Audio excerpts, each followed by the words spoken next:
The last thing you want to be doing is inserting any sort of uncertainty or doubt into who has control of the quote-unquote nuclear button.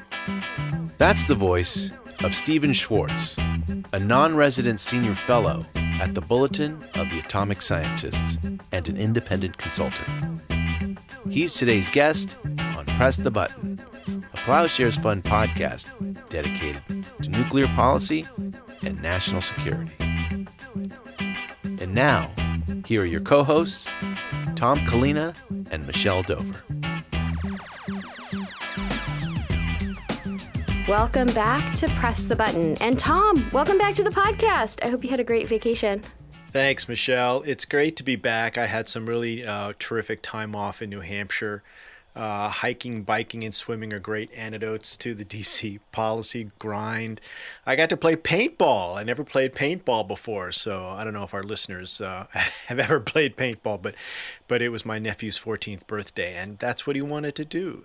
I also dropped my youngest off at college over the weekend in Philadelphia, and that was quite an experience that I'm sure many listeners have had. You're watching your child wander off over the cliff into the abyss of college and hoping it all goes well. But it's good to be back here with you all. And meanwhile, here in D.C., it's been a really intense past week. In Afghanistan, many people are still trying to leave the country as the Taliban is establishing its stronghold, and a refugee crisis is developing as we speak. Oh, yeah. I mean, Michelle, this is such a terrible thing to watch. The scenes from Afghanistan are truly devastating. I really do support the decision to leave the country, U.S. forces, that is, but I just don't understand how the Biden administration did not see how quickly the Taliban would take over the country. And now we have this humanitarian crisis, disaster on our hands. I do think we'll learn a lot about the Biden team as we see how they handle this, their first foreign policy crisis, and let's hope that they handle it well. But back to the show. What do we have on tap for early warning? We talk about the necessity of catastrophic risk reduction being at the center of U.S. national security policy. So while massive events like pandemics, like bioterrorism, like nuclear war are unlikely to occur, they have massive and deadly consequences if they do, like we've seen with the pandemic. And so we discuss what governments can and should do to better prepare for such risks. And after that, I sit down with Stephen Schwartz. He's a non-resident fellow at the Bulletin of the Atomic Scientists, and he really is a virtual encyclopedia of all things related to the nuclear football. And we're going to take you back to January 6th, when rioters stormed the Capitol building.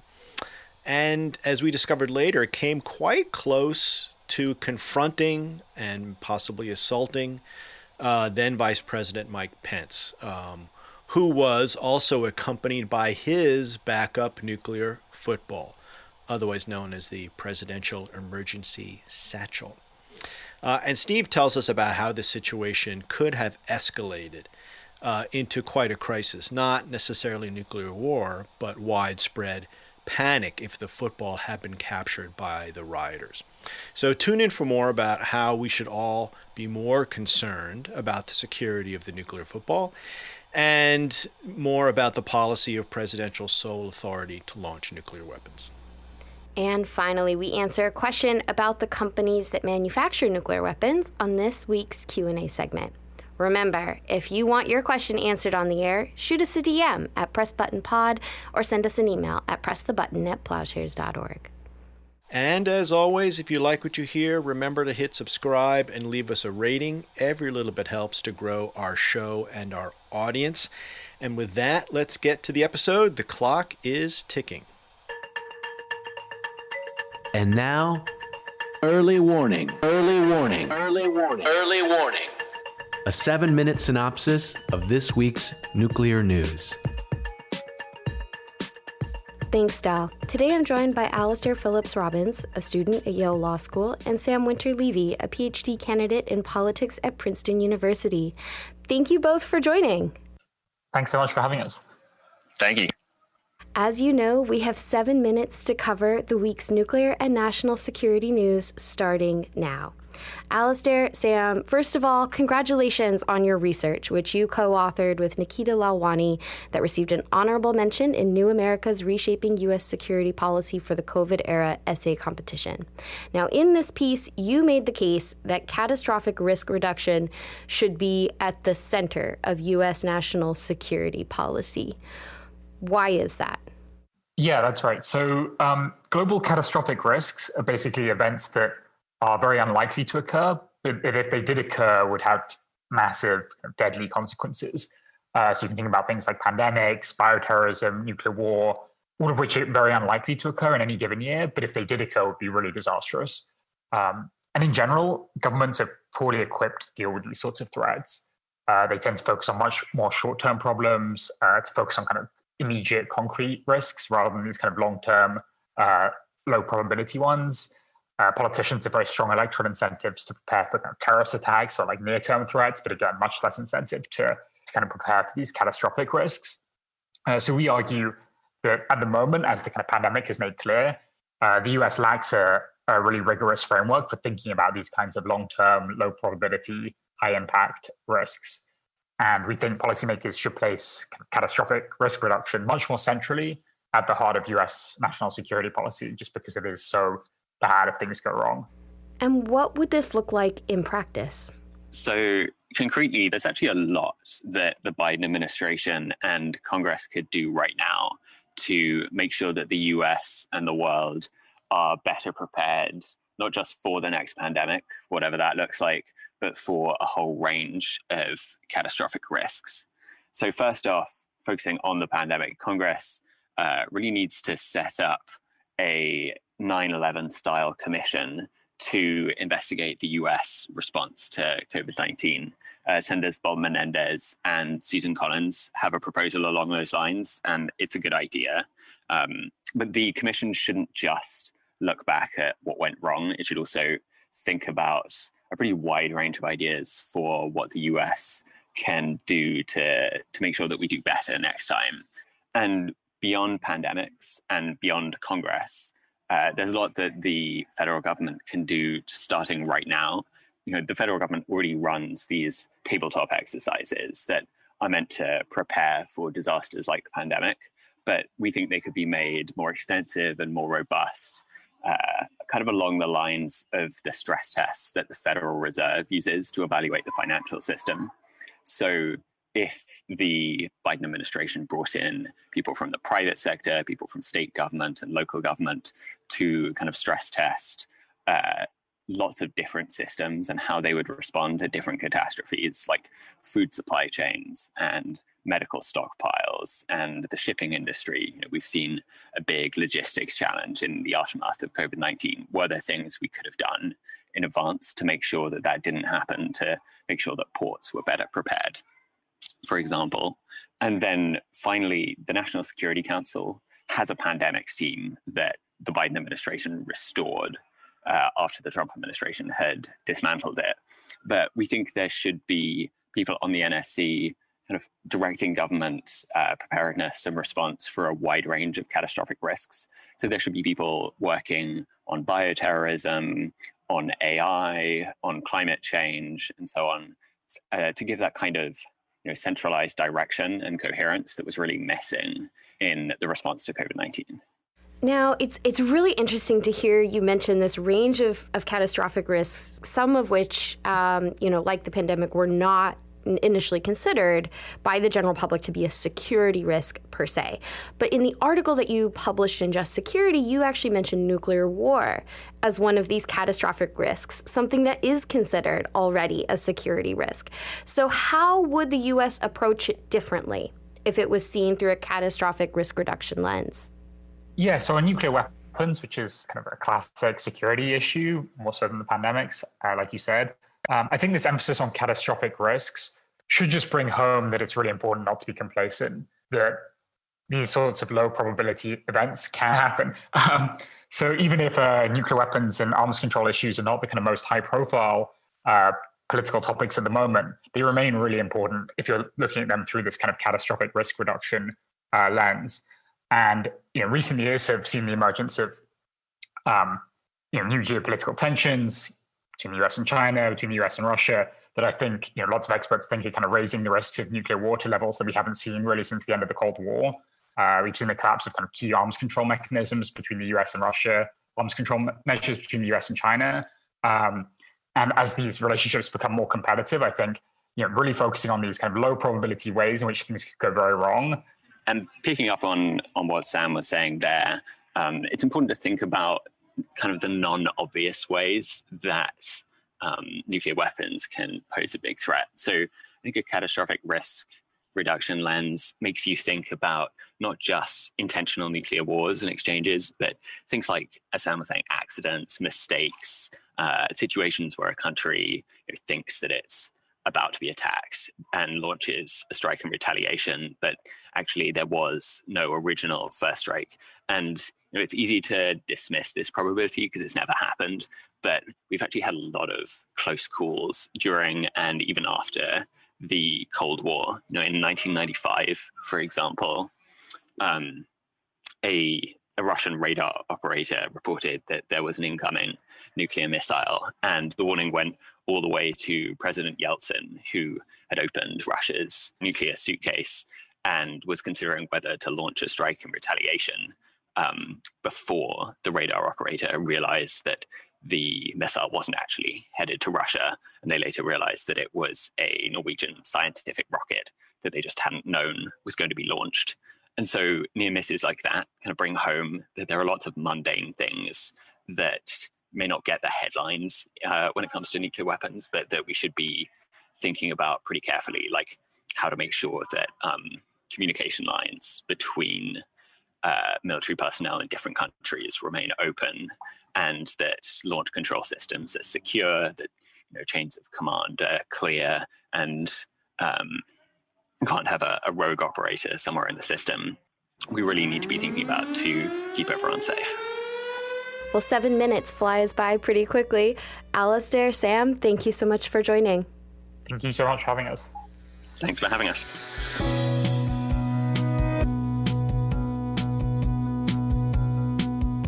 We're going to bring you back, dear listeners, to January 6th of this year, the day of the Capitol Hill riot. A lot of bad stuff happened that day, including an attack on democracy that was led by our very own president at the time.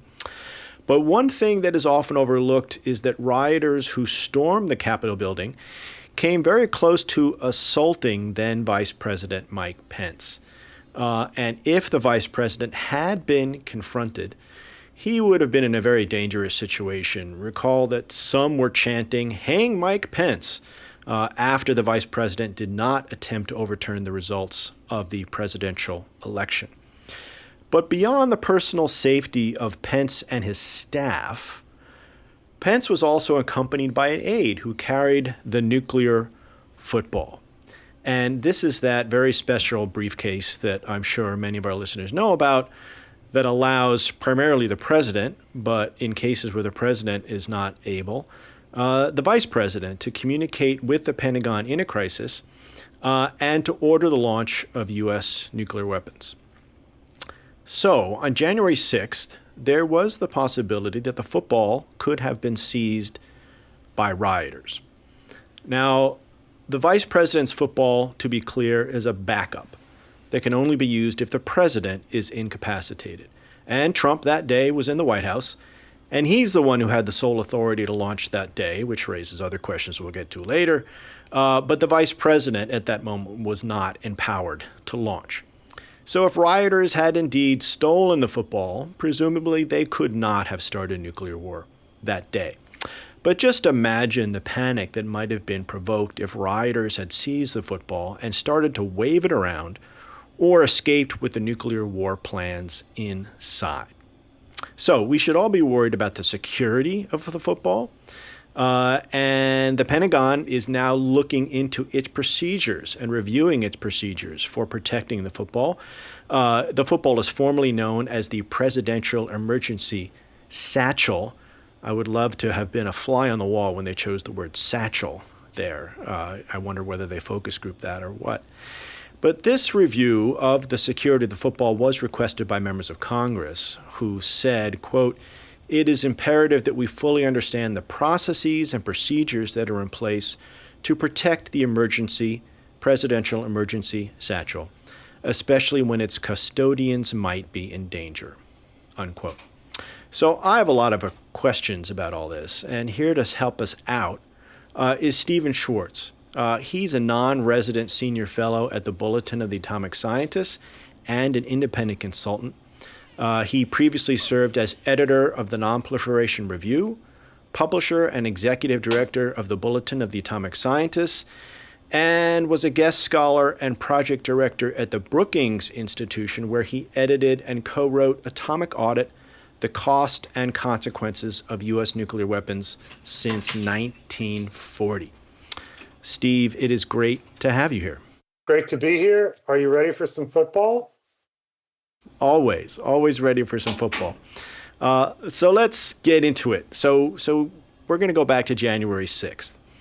Those dramatic days are still, I'm sure, burned into everyone's mind about watching the rioters take over, invade the Capitol building. And then we started getting the videos of how close rioters got to the vice president and the football. But give us your sense, how close did the rioters get to the vice president, and what might have happened if they had gotten control of the football? Well, it's a really excellent question. And to go back even a little bit further, so on January 6th, I was sitting at my desk watching C-SPAN, I believe, and watching the count of the electoral votes and the efforts of a variety of Republicans in the House and Senate to gum up the works by challenging the electors. And I was keeping track of the football that day. As some of your listeners probably know, I've sort of got an obsessive hobby where I've been tracking the football as closely as one can since Trump became president. I've been interested in the football for decades, really going back into the 1980s, but thanks to the advent of the internet and social media, it's possibly to almost track it in real time, at least when the president is away from the White House. And on this particular day, of course, Vice President Pence was at the Capitol. And I had noticed, I think the year before, actually, before COVID shut everything down, one day Pence was going to Oklahoma, to Tulsa. It was actually the day of Trump's disastrous indoor rally in Tulsa. And both he and the vice president left on the same day, pretty close to each other, from Joint Base Andrews to fly to Tulsa that day. And I happened to be watching a feed on Facebook and spotted, and it was raining in Washington that day, and spotted a military aide behind Pence with what looked really very close to the presidential emergency satchel, the same kind of briefcase that follows the president around. And I had heard, from time to time that vice presidents had a backup football. It makes sense, of course. The vice president is the second in line of succession. So given the concern that we've had over the years about the need to respond instantly with, nuclear weapons, or at least the threat of nuclear force, you would want to have, if you're interested in deterrence, you would want to have the vice president able to fulfill those duties instantly, should the president be incapacitated or killed. And so I spotted this thing, and I went back and looked, and it turned out, yes, there were other instances where this aide carrying this identical looking briefcase to the one that followed Trump everywhere, was there. So on this particular day, on January 6th, I'm watching the C-SPAN feed, and at one point when Republicans challenged the count of the electoral votes, they recessed the session in the House, and everybody trooped back to the Senate for a debate about whether, how to certify the votes and so forth. And if so, of course, Mike Pence is walking back, and C-SPAN captures him walking back with a coterie of aides. And probably nobody else in the world cared about this, but I was looking for the military aide with the football. Lo and behold, there she was. And this particular day, it was a female aide. probably Air Force by the look of the uniform. It's a little bit difficult to be absolutely sure. And so I knew that of course I knew the football would be there that day with the vice president, but there it was. And I actually posted a couple of clips from the video on Twitter. And then, of course, all hell broke loose. And, we'd heard that day that the vice president had been evacuated to somewhere else in the Capitol, and other members had been evacuated. And then, we know everything else that happened. But it wasn't really until Trump's second impeachment trial on February 10th that we understood just how dire the circumstances was, because it was at that time that the House impeachment managers, and specifically Delegate Stacey Plaskett from the Virgin Islands, went blow by blow, basically, through closed circuit security footage that day and showed the vice president being evacuated from the Senate chamber just minutes after the mob broke into the building. And within, I think she said, of a minute or maybe even 30 seconds of them actually storming the Senate chamber, Pence had been off in a room just off the Senate floor while the senators were arguing about whatever state they were arguing about to certify, Arizona or something like that. And then, somehow they got the word, the Secret Service got the word that the security situation was dangerous and unstable. And so she shows this video. And of course, everybody is talking about, well, there's Mike Pence and he's rushing down the stairs. Yes, but also the aide with the football is right behind him. And I posted that on Twitter as well. And at that point, it became obvious to me that this was a much more serious situation than we had understood at that time. Indeed. And from the video footage and all of that reporting, do you have a sense of how close the rioters got? I heard reports of a few hundred feet or less. How dire was this? I believe Delegate Plaskett said that that at the point that Pence was rushed out of the Senate chamber and down those stairs into some more secure room in the bowels of the Capitol, that the rioters were about 100 feet away from the Senate chamber. And of course, they entered the chamber, not long after that. So they were very, very close. And by the way, this was 14 minutes after the mob broke into the building. So people were wandering around,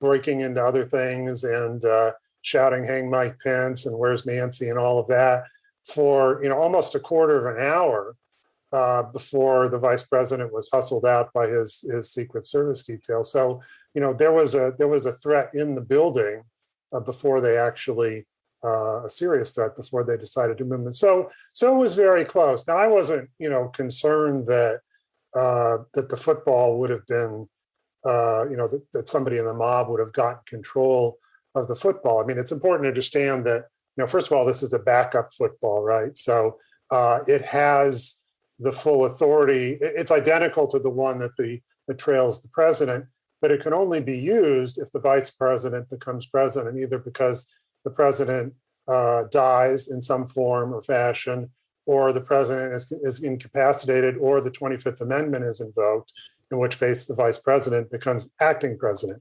Only at that point do the codes that the vice president carries on what's known as the biscuit, which is a laminated card identical to the one that the president carries, which contains these alphanumeric codes that the vice president would use to identify himself or herself now as president at that point. Only once they are officially confirmed and known to the military to be president would the then president be able to use the information in the football to order a nuclear strike or really do anything else that a president could do. So there was no danger that the guy with the horns on his head or people carrying the Trump flags or anything else. Nobody was going to be able to use that to launch a nuclear attack. I mean, first of all, the footballs always operate inside the Secret Service bubble that's around the president and the vice president. So, if you're coming for the football specifically, I'm sure the mob, didn't know anything about it, or if they did, that wasn't their primary objective. They'd have to get through the Secret Service first. And that would be pretty unlikely in that circumstance. But even assuming they did, there's a lock on it. that would have to be defeated. So that would take some time. And then basically what's inside is contrary to what people believe based on films and television shows. It's not a bunch of computers. It's not a bunch of screens. There's no red button inside. It's basically a bunch of paper, a bunch of laminated paper that the military aide that accompanies the vice president or the president would use to walk their official through how to launch or respond to a nuclear strike, what their various options are. There's information in there about where the president or vice president could evacuate to in the event that there's a nuclear war underway. There's other information in there, but so there's no danger that any of that could have been used. But it could have been, that the information that's in there, particularly the nuclear war plans, is just about the most secret information that the United States government maintains. And if somebody had decided to photograph it and post it on social media, or bandy it about in front of a TV camera, or take it out of the Capitol, as people did take things out of the Capitol that day and post it on eBay or sell it to the highest bidder, I mean, that would have been a security breach of unprecedented proportions. And we would be having a whole different conversation today. But it was clearly, a problem, and I commend Congressman Lynch and Congressman Cooper for writing to the Pentagon back in March and asking them to look into this issue, because this was truly unprecedented what happened. And I think it's a good idea to make sure that, we do have plans and procedures in place to make sure that footballs don't go missing, don't get compromised. And if, God forbid, they do, that there is some mechanism to, make sure that information doesn't fall into the wrong hands. Right. And the nightmare scenario that really gets me concerned is, imagine the mob had gotten control of the football and just started parading it around, right? Holding it up above their heads, parading it around. People would have begun to identify what it was, and a lot of people would not have known that they could not have used it to unleash nuclear war. So just the panic and concern and the frenzy that could have been created by just merely parading it around is, anyway, quite concerning. No, that's absolutely true. And of course, this was apart from what was going on the Capitol grounds that day, this was in peacetime. But what if there had been a crisis that day? What if there had been some sort of international incident? What if we were evacuating Afghanistan that day instead of what we're doing right now? Or what if there were tensions with Russia or China? The last thing you want to be doing is inserting any sort of uncertainty or doubt into who has control of the quote unquote nuclear button at that point. During peacetime, the odds of anything bad happening are remotely low. But in a crisis, when communications get garbled, when information is hard to come by, who knows what could have happened. So that's an excellent point. Now let's talk about the security review. As we mentioned, the Pentagon has begun a review, for obvious reasons, for whether the football has sufficient security. What do you think they're looking at, and what might come out of this review? According to the very terse 4-paragraph statement that the Department of Defense Inspector General released on July 19th, it's going to be a fairly, it sounds like it'll be a fairly brief review, although it's possible it might not be. They were given sort of marching orders by Congressman Lynch and Congressman Cooper. And, what they say they're looking at, and by the way, I should say this may well be over by now. They said that they plan to begin an evaluation of this in July, and that was as of July 19th. And, they said that they expected it to be, a fairly short review. So for all we know, it may be over right now. But what they say they're looking at are the processes and procedures to alert Department of Defense officials in the event that the presidential emergency satchel is lost, stolen, or compromised. And one of the reasons they want to do that is that it turns out that on January 6th, as we were all watching these events unfold in real time on television or on social media even, The folks at the U.S. Strategic Command in Omaha that are directly responsible for all of our strategic nuclear weapons apparently had no idea just how much jeopardy Vice President Pence was in, or that the football could have potentially been compromised that day. They only found out about it on February 10th when that closed circuit video was played during Trump's second impeachment trial, which raises some other questions there.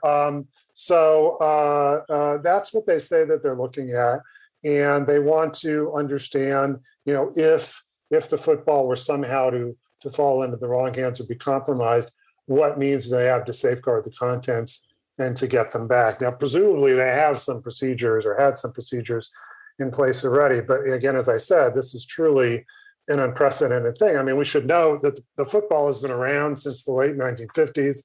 It's accompanied every president since then. It's accompanied every vice president since Walter Mondale, starting in 1977. And it's traveled literally around the world. It's gone to war zones. I mean, it's been in Iraq and Afghanistan. It's been in North Korea. It's been everywhere the president or the vice president goes. And there's never been, up until this point that I'm aware of, now, of course, this is highly classified, so we don't know what we don't know, but there's never been a potential threat of this magnitude. And I think it's good for the Department of Defense to decide that they're going to look into this. Good for them and for publicly announcing that.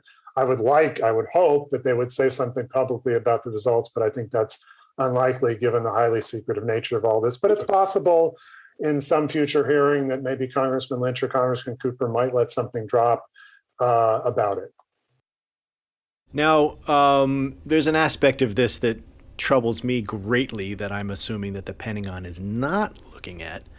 And that is that regardless of what happened to Vice President Pence that day, President Trump himself was in the White House with sole authority. He could have at that time, at the very same time, in fact, he was inciting a riot against Congress, the president could have started nuclear war. And House Speaker Nancy Pelosi, among others, saw the danger as so acute that at the time she actively looked for ways to prevent, quote, the unstable president from accessing the launch codes and ordering a nuclear strike, unquote. Again, I assume the Pentagon is not looking at the danger of an unhinged president starting nuclear war. But in your view, should they? I agree with you. They're probably not. For better or for worse, mostly for worse, Donald Trump was the president of the United States for 4 very long years. And as such, under our system, he was granted full and sole authority over the U.S. nuclear arsenal. And of course, he needed other people to execute his orders should he have ever decided, to do that. And I just pointed out the other day, for example, that he was blathering on in the Oval Office back in 2019, I believe, about how if we really wanted to win in Afghanistan, we could wipe them out with nuclear weapons and we could do it very quickly. But he didn't want to do that because it would kill too many people. But it was on his mind. And, he would talk about nuclear weapons quite frequently. And, and I don't know whether it was, just this obsession of his about power, whether it was truly something that he was interested in doing. Clearly, military officials were concerned. I mean, when Speaker of the House Pelosi did contact Chairman of the Joint Chiefs of Staff Milley about this and find out, what procedures was in place. And unfortunately, that's been blown out of proportion, that she wanted to stop Trump. First of all, nobody can stop a president from using nuclear weapons, at least not really legally. If there's a legal, order to use nuclear weapons, you're duty bound to carry it out. You could refuse to carry out that order, but the system is predicated on following the commander-in-chief's orders. She just wanted to know, what are the mechanisms and systems in place? And without getting into any detail, Milley assured her that, they were monitoring the situation and they were, that there were safeguards. He didn't explain, what those were. I suspect, kind of like, what was supposedly put in place by Secretary of Defense James Schlesinger in the final days of Nixon's presidency in 1974, that they were ad hoc measures. But I do think we should be thinking more about, because we have appointed one person with this tremendous power, what can be done? What safeguards are truly in place?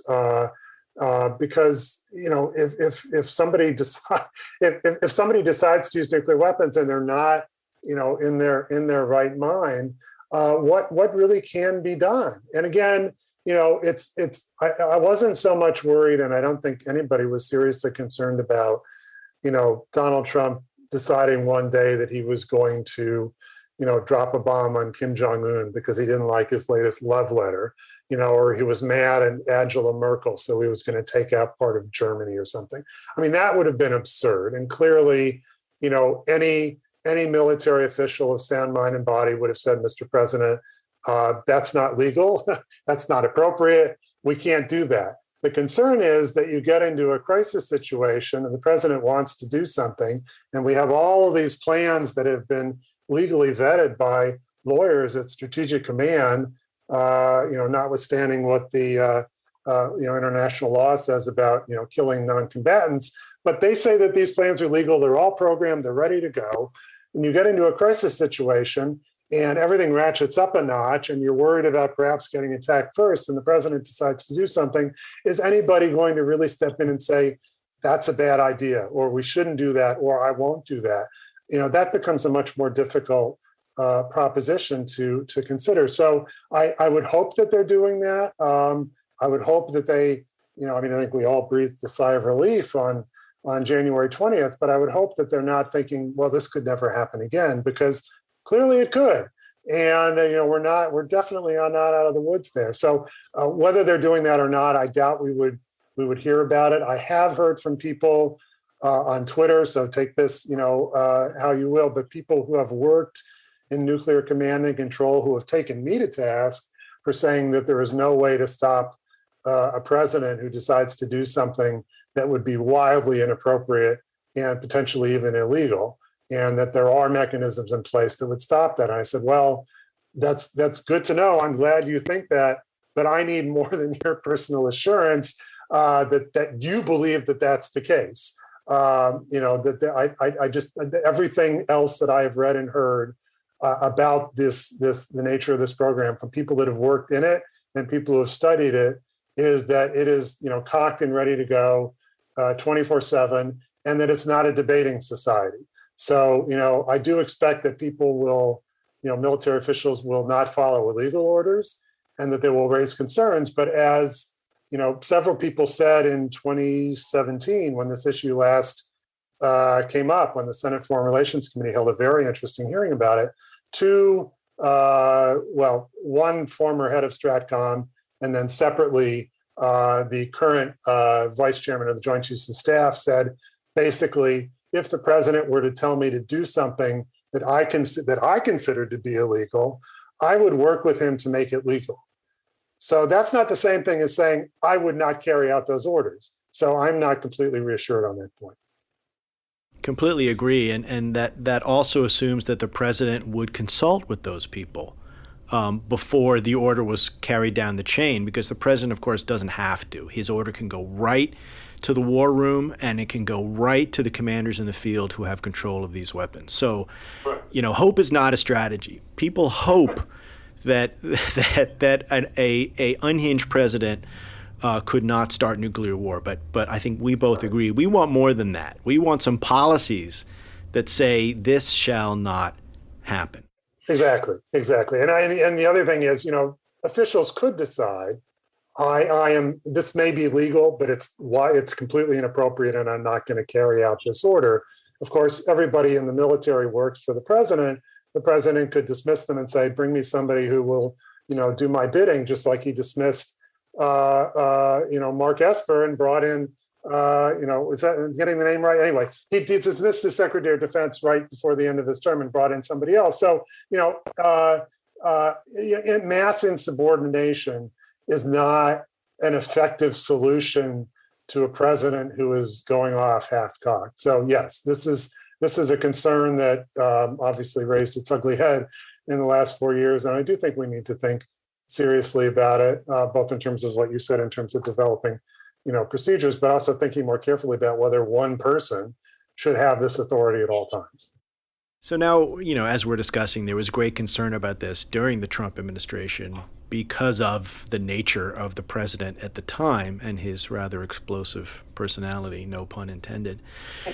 But that concern has dropped off substantially, in part, presumably because people think President Biden is a much more measured individual, much more thoughtful, and that President Biden is not about to press the button in a moment of anger. But in your view, should the public still be concerned even under Biden?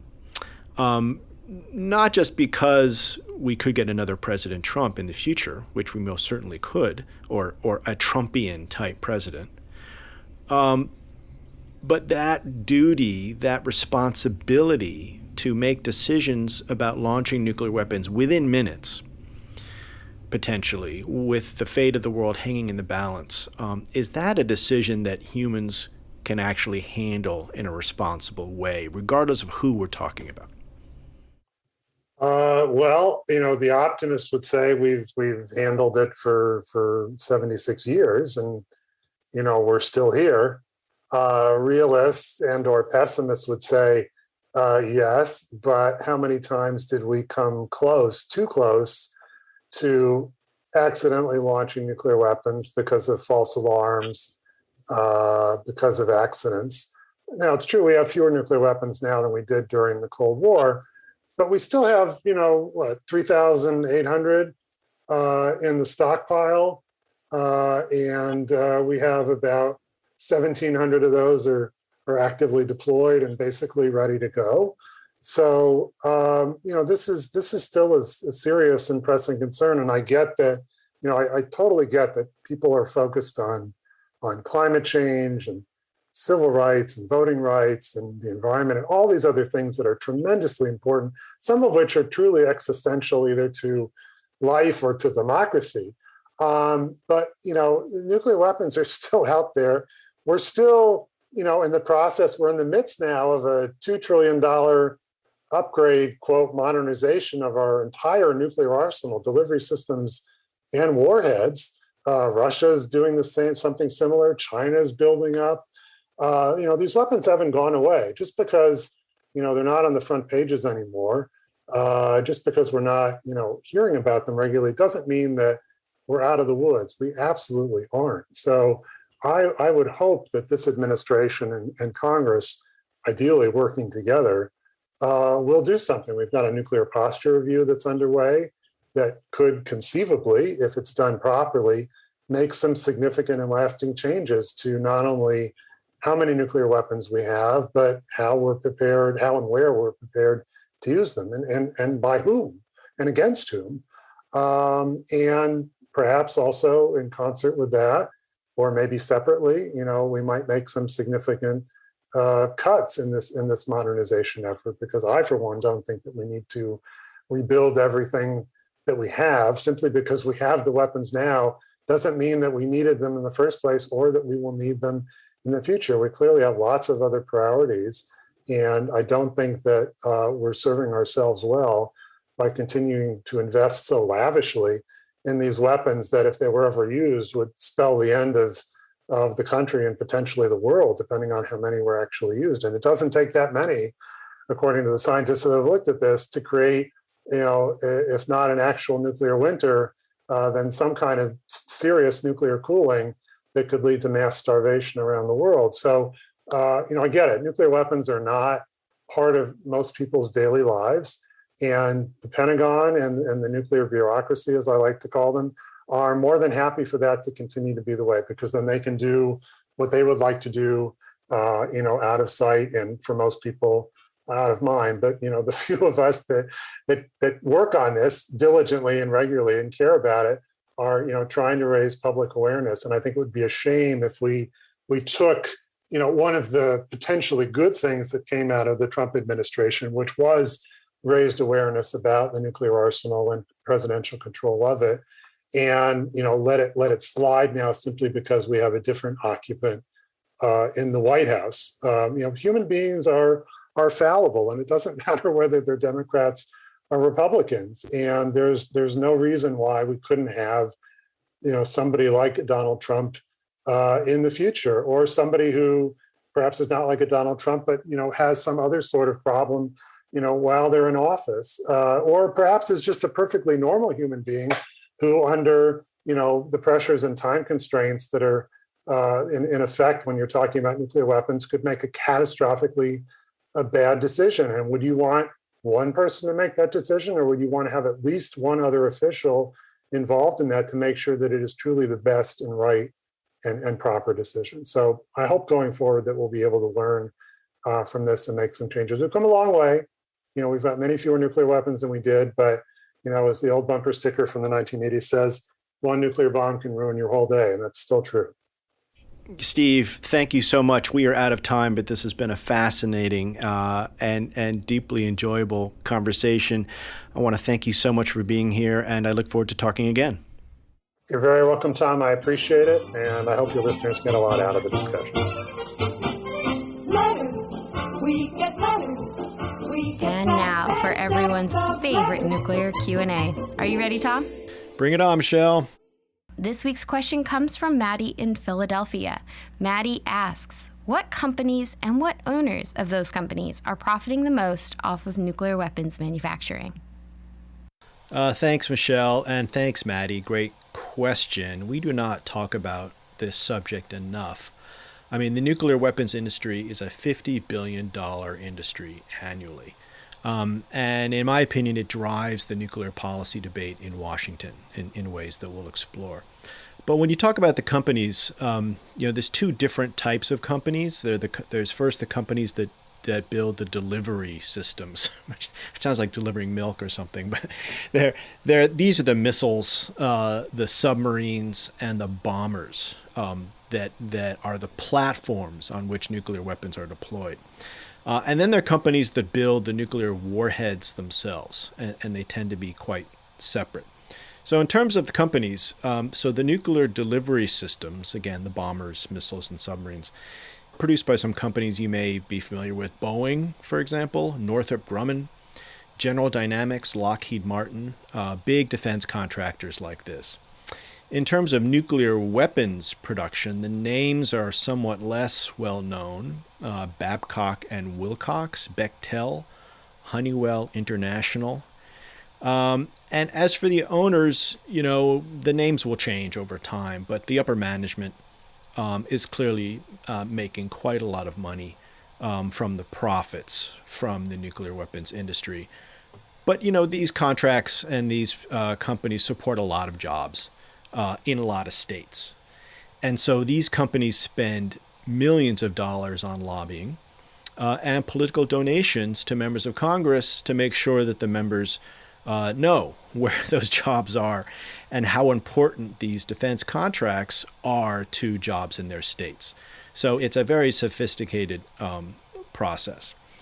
And just to reiterate the point that the massive profits that are being made in the nuclear weapons industry are currently playing an active role in Washington politics. I mean, this is what drives the nuclear weapons policy debate in Washington. Too often it's not about, do these weapons make sense? It's about what's at stake in my state or district if this contract is not approved. And for way too many members of Congress, it's about the money and not the policy question of, do we really need these weapons? Do they make us safer or not? And most Americans don't know very much about this whole sector of defense contracting. And the media tends not to cover it either. So it's really hard to see this in a transparent way, even though, in my view, these companies and the process are corrupting our policy-making debate in Washington. And, given the profits, the weapons and the defense contractors have such a vested interest in ensuring that Congress buys more and more weapons with U.S. tax dollars. So just to give an example, we here at Plowshares have been involved in a campaign to delay or cancel the new land-based ballistic missile, a $264 billion program that we at Plowshares feel not only is unnecessary but dangerous for the United States to pursue. And we're losing that effort, quite honestly, because the lobbying effort has been so intense by the nuclear industry, by the defense sector. And it's frankly, it's just not a fair fight. I don't know how much money, Michelle, you would say we're putting into this.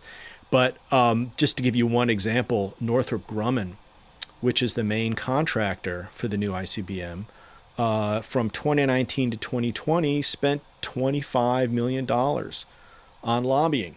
Not all of it on this program, but I would guess a lot of it, and has about 50 lobbyists on Capitol Hill. And that's the main contractor, but there are many others that are working on this program.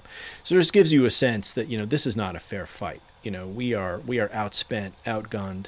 In many ways, we're doing our best, but it's not a level playing field. And so we just need to talk more about this, because so many people, I think, really do think that nuclear policy is debated and rational choices are made, when in fact money talks. And so we need to think about ways that we can level the playing field for better policy decisions. One way people can do that is by not investing in these companies. When you go and you figure out your financial plan for retirement, don't invest in Northrop Grumman or some of these other companies. But to learn more about it, I would suggest you go to the website of the International Campaign to Abolish Nuclear Weapons, ICAN, and their recent report, Don't Bank on the Bomb. It's worth a read. There's other good stuff out there. This is a great subject, and we'll be spending more time on it. Maddie from Philadelphia, thanks again for your question. Another week, another question. Thanks, Tom. And remember, if you want your question answered on the air, shoot us a DM at PressTheButtonPod or send us an email at pressthebutton@plowshares.org.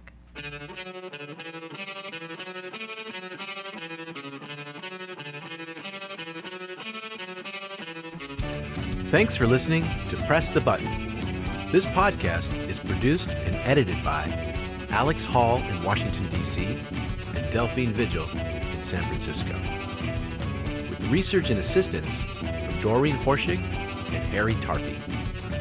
Sound design and audio engineering by Michael Padilla at the Soundport Recording Studio in Grass Valley, California. Our theme song is by Lyrics Born and the Poets of Rhythm, sampled with kind permission. Additional music by San Francisco-based bands 17 Evergreen and the Society of Rockets. To continue the dialogue and support our work, visit plowshares.org.